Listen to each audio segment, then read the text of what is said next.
সমাজে কিছু ভালো মানুষ থাকে আর থাকে কিছু খারাপ মানুষ। আর এই দুটোর মাঝখানে কারা থাকে বলো তো? কিছু কিছু মানুষ এমন থাকে যারা কিছু মানুষের সুখ একদম সহ্য করতে পারে না। এই ঠিক ধরেছ। এই যেমন পাস্তার সুখ অনেক মানুষ সহ্যই করতে পারছে না। কেমন করে বলবো? চলো আজকে তোমাদেরকে শেয়ার করি।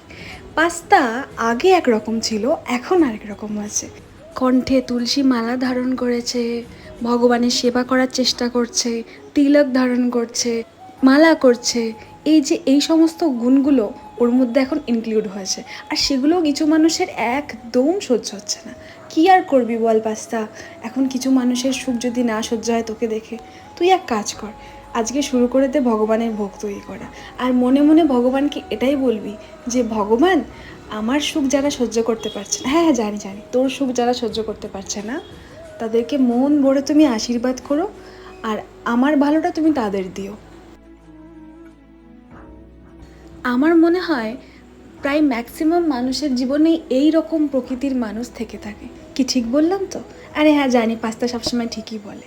তবে যাই হোক, বেশিরভাগ ক্ষেত্রে খেয়াল করবে আমাদের কাছের মানুষগুলোই আমাদের এভাবে ক্ষতি চায়। আর বেশিরভাগ ক্ষেত্রে দেখবে তোমাদের কিছু কিছু সো কল্ড রিলেটিভসরা থাকে যারা তোমার ভালো খাওয়া, ভালো পড়া, ভালো দেখা কিচ্ছু সহ্য করতে পারবে না। মানে তোকে দেখে কিছু মানুষ এত ফ্রাস্ট্রেশনে ভোগে যে তুই ভগবানের নাম করছিস, তোর ওপর রাধারানীর কৃপা হয়েছে সেটা দেখেও জ্বলছে।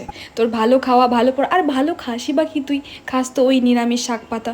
আর কিছু কিছু এই গিরগিটি টাইপের মানুষ থাকে দেখবে, তোমার মুখের সামনে এসে তোমাকে বলবে হ্যাঁ তুই খুব ভালো, তুই খুব ভালো, পেছনে গিয়ে ঠিক তোমার নামে বদনাম করতে 2 সেকেন্ড ওরা টাইম নেবে। পাস্তার সাথে তো এরকমও ইনসিডেন্ট হয়েছে যে পাস্তাকে ডিরেক্ট ফোন করে পর্যন্ত বলা হয়েছে যে কণ্ঠে মালা ধারণ করলে আর হাতে চ্যান্টিং করলেই বড় ভক্ত হওয়া যায় না।